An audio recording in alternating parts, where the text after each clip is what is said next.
বিজিত লাহিড়ীর হাত থেকে বাঁচানোর জন্য জিৎ মুখার্জিকে এবার আয়েশাকে টুক করল পরশুরাম এবং বলরাম। হ্যাপি ভিউয়ার্স 70 দেখা যাবে আজকের পর্বে। বিস্তারিত জানতে ভিডিওতে একটি লাইক দিয়ে চ্যানেলটি সাবস্ক্রাইব করে সম্পূর্ণ ভিডিওটি দেখতে থাকুন। গল্পের শুরুতে আমরা দেখতে পাবো বিজিত লাহিড়ী ফোন করেছে ভূমিকাকে। ভূমিকা ফোন ধরলেই বিজিত লাহিড়ী বলে, জামাই বলছি, আপনাদের বাড়ির জামাই বলছি। তখন ভূমিকা বলে, জামাই পরিচয় দিতে আমার লজ্জা করে না? তোমাকে কাছে যদি পেতাম না তাহলে তোমার জিভ একদম ছিঁড়ে ফেলতাম। ফালতু ছেলে একটা, আবার জামাই বলছে। যা শুনে বিজিত লাহিড়ী রাগান্বিত হয়ে যায়। বলছে, শুনুন, আপনার কাছ থেকে না আমি আমার চারিত্রিক সার্টিফিকেট নিতে ফোন করিনি। আপনাকে ফোন করেছি আয়ুষীকে আমার কাছে পাঠাতে। আয়ুষীকে তো আপনাকে পাঠাতেই হবে। তখন ভূমিকা বলে, আয়ুষী এখন বাড়িতে নেই, তাকে ডিপার্টমেন্টে নিয়ে জিজ্ঞাসাবাদ করা হচ্ছে। বিজিত তখন বলে, আমি জানি তটিনী গাঙ্গুলি আয়ুষীকে জেরা করছে, এটাও তার জানা। তাই যেভাবেই হোক আয়ুষীকে ডিপার্টমেন্ট থেকে বের করে তার কাছে পৌঁছে দিতে হবে। কিভাবে সেটা করবে সেটা তাদের ব্যাপার, সে শুধু আয়ুষীকেই চায়। তখন ভূমিকা স্পষ্টভাবে জানিয়ে দেয়, আয়ুষী তোমার কাছে কখনোই যাবে না। আয়ুষী তোমাকে ঘৃণা করে, সে কিছুতেই তোমার কাছে যাবে না।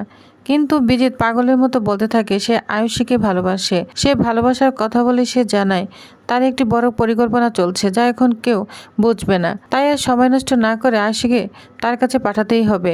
কারণ জিৎ মুখার্জিকে বাঁচাতে হলে আয়ুষীকে তো তার কাছে আসতেই হবে। যা শুনে ভূমিকা পুরোই চমকে যায়। আর শুনুন, আমি 3 ঘন্টা সময় দিচ্ছি। এই সময়ের মধ্যে আয়ুষীকে যদি পাঠানো না হয় তাহলে কিন্তু জিৎ মুখার্জিকে মৃত বলে আপনারা দেখতে পাবেন। এই বলে বিজিত লাহিড়ী ফোনটা কেটে দেয়। তখন ভূমিকা তো পুরো আতঙ্কিত হয়ে পড়ে। এরপর পরিবারের সবাই চলে আসে। টিপন্না ভূমিকাকে বলে, কি হয়েছে ভূমিকা, কে ফোন দিয়েছে? তখন ভূমিকা বলে, বিজিত লাহিড়ীকে আয়ুষীর কাছে পাঠাতে হবে। 3 ঘন্টার মধ্যে যদি না পাঠানো হয়, এটা বলে আর বলতে পারে না। ভূমিকা কান্না করছে। তখন বাবিন এসে বলে, কি ব্যাপার, কি হয়েছে? ভূমিকা তখন বলে, আয়ুষীকে যদি বিজিত লাহিড়ীর কাছে না তুলে দেওয়া হয় তাহলে জিৎ মুখার্জিকে হত্যা করবে। যা শুনে পরিবারের সবাই চমকে যায়। টিপনা ভেঙে পড়ে। পরিবারের সবাই বুঝতে পারে তারা এক ভয়ঙ্কর ষড়যন্ত্রের মধ্যে আটকা পড়েছে। কিন্তু সবচেয়ে বড় সমস্যা হলো আয়ুষী এখন ডিপার্টমেন্টের হেফাজতে, তাকে সহজে বের করে আনা সম্ভব নয়। এরপর দেখা যায় বাবিন আয়ুষীকে ফোন করে। আয়ুষী ফোন রিসিভ করে বাবিন তাকে পুরো ঘটনাটাই খুলে বলতে থাকে। যা শুনে আয়ুষী পুরোই হতবাক হয়ে যায়। সে জানতে পারে বিজিত হুমকি দিয়েছে তাকে তুলে না দিলে তার বাবাকে হত্যা করা হবে। এদিকে আয়ুষী কান্না করতে থাকে। তখন ওইখানে নন্দিনী চলে আসে। নন্দিনী বলে, কি হয়েছে? তখন আয়ুষী বিজিতের সমস্ত কথাই খুলে বলতে থাকে।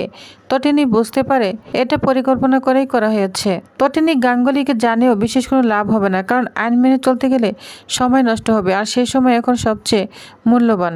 এদিকে পরিবারের সবাই আয়ুষীর জন্য খুব ভয় পেতে থাকে। ত্রিপর্ণা কান্না করতে থাকে। এখন ভূমিকা বাধ্য হয়ে পরশুরামকে ফোন দেয়। পরশুরামকে বলে, বিজিত লাহিড়ী ফোন দিয়েছিল, আয়ুষীকে যদি তার হাতে তুলে না দেওয়া হয় তাহলে জিৎ মুখার্জিকে মেরে ফেলবে। তুমি কিছু একটা করো পরশুরাম। তখন পরশুরাম বলে, আমার উপর ভরসা আছে তো? তখন ভূমিকা বলে, ভরসা আছে বলে তো ফোন করেছি। এরপর পরশুরাম তার পরিকল্পনার কথা ভূমিকাকে বলে দেয়। বলছে, শুনুন, বিজিতকে গাড়ি পাঠাতে বলুন, আর সেই গাড়িতেই আয়ুষী যাবে। কিভাবে কি হবে সমস্ত কিছু ভূমিকাকে বুঝিয়ে দেয়। অন্যদিকে দেখা যায় বিজিত নিশ্চিত হয়ে বসে নেই। সে বারবার করে ফোন করে নিশ্চিত থাকে যে গাড়ি পৌঁছেছে কিনা। নিজের বুদ্ধির বড়াই করে সে বলে, আন্তর্জাতিক অপরাধী পরিকল্পনা আলোর গতি থেকে দ্রুত চলে, তাই কেউ তাকে হারাতে পারবে না। এদিকে বিজিতের লোকজন চলে এসেছে আয়ুষীকে নেওয়ার জন্য। ডিপার্টমেন্টের সামনেই গাড়ি রেখেছে। বিজিতের লোকজন তখন ভূমিকাকে ফোন দিয়ে গাড়ির নাম্বারটা জানিয়ে দেয়।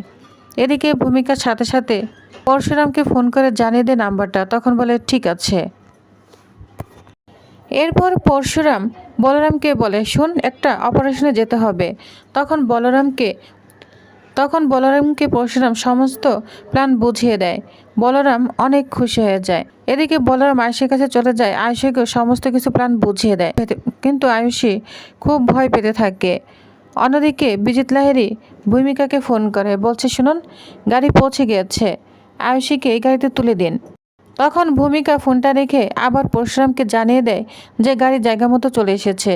তখন পরশুরাম আয়ুষীকে বলে, যাও, গাড়ি চলে এসেছে, তোমাকে যেভাবে কথা বলে তুমি সেভাবে গাড়িতে উঠে যাবে। আর তখন নন্দিনী এসে বাধা দেয়, বলছে, এটা কি করছো শিবপ্রসাদ? এই মেয়েটা তো বিপদের মুখে পড়বে, ওকে বাঁচানো যাবে না। তখন শিবপ্রসাদ বলে, শুনুন আমি আছি, আমি অবশ্যই একটা প্ল্যান করে ওকে পাঠাচ্ছি। তখন নন্দিনী বলে, ও আমার বোন বলে নয়, ও আমার ক্লায়েন্ট, আপনি ওকে এভাবে পাঠাতে পারেন না। তখন শিবপ্রসাদ বলে, শুনুন আপনার বোন বিপদে, আপনার বোনের স্বামী বিপদে, আয়ুষী বিপদে, তাহলে আপনি কি এখন ওকালতি ফলাবেন নাকি সমস্যার সমাধান করার জন্য পাশে থাকবেন? তখন নন্দিনী কোনো কথা বলে অবশ্যই শিবপ্রসাদ আয়ুষীকে নিয়ে যায়। আয়ুষী আস্তে আস্তে সে গাড়ির দিকে যেতে থাকে আর মনে মনে খুব ভয় পেতে থাকে। তখন গুন্ডারা বিজিত লাহিড়ীকে ফোন করে জানিয়ে দেয় যে ম্যাডাম এসেছে। তখন বিজিত লাহিড়ী বলে, ওকে তুলে নাও। এটা বলে বিজিত লাহিড়ী অনেক খুশি হতে থাকে। এদিকে ভূমিকার উপর সবাই রাগান্বিত হয়ে যাচ্ছে। ত্রিপুর্ণা বলে, তোমার কত বড় সাহস, তুমি আমার মেয়েকে মৃত্যুমুখে ঠেলে দিলে। তখন প্রার্থনা বলে, তুমি কেন এটা করলে আর শিবপ্রসাদকে কেন জানালে? শিবপ্রসাদ কি পারবে আয়ুষীকে বাঁচাতে? ওর কি ক্ষমতা আছে?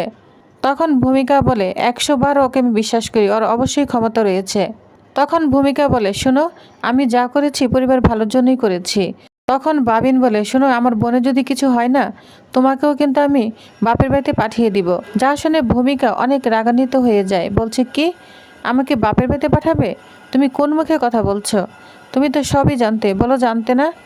এই ঘটনার যে বিজিত লাহিড়ী করবে তুমি অবশ্যই জানতে, তাহলে এখন সবার সামনে কথা বলছো? এই নিয়ে দুজনের মধ্যে অনেক তর্ক বিতর্ক হতে থাকে। এক পর্যায়ে বাবিন তার শরীরে হাত তুলতে গেলে উল্টো ভূমিকায় তাকে মারতে থাকে।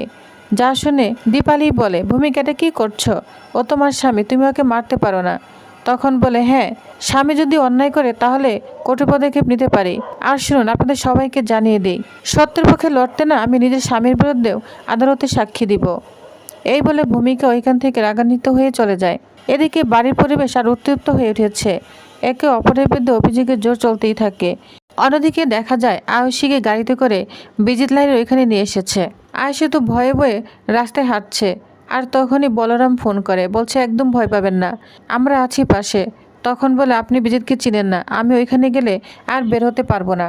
তখন বলে, শুনুন আপনার ডান দিকে ঘুরেন, দেখেন কে রয়েছে। তখন আয়ুষী ডান দিকে ঘুরে দেখে পরশুরামকে দেখে আয়ুষী অনেকটাই স্বস্তি পায়। তখন বলরাম বলে, বুঝতে পেরেছেন তো আপনার পাশে কে রয়েছে?